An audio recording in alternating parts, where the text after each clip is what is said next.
to this tutorial on balancing chemical equations.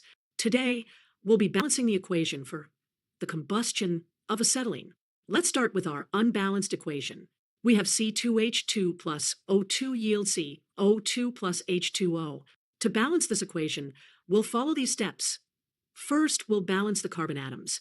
Then, we'll balance the hydrogen atoms. Finally, we'll balance the oxygen atoms. Let's start by balancing the carbon atoms. We have 2 carbon atoms on the left side in C2H2, so we need 2 CO2 molecules on the right side. Next, let's balance the hydrogen atoms. We have 2 hydrogen atoms on the left side, and we already have 2 in H2O on the right side. So the hydrogen atoms are already balanced. Now let's balance the oxygen atoms. On the right side, we have 4 oxygen atoms in 2 CO2 molecules and 1 oxygen atom in H2O for a total of 5 oxygen atoms. To balance this, we need 5 halves of O2 on the left side. However, we can't have fractional coefficients in a balanced chemical equation.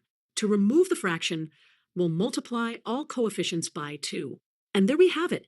Our final balanced equation for the combustion of acetylene is 2C2H2 plus 5 O2 yields 4 CO2 plus 2H2O. Remember, in a balanced chemical equation, the number of atoms of each element must be the same on both sides of the arrow. This reflects the law of conservation of mass in chemical reactions. Thanks for watching.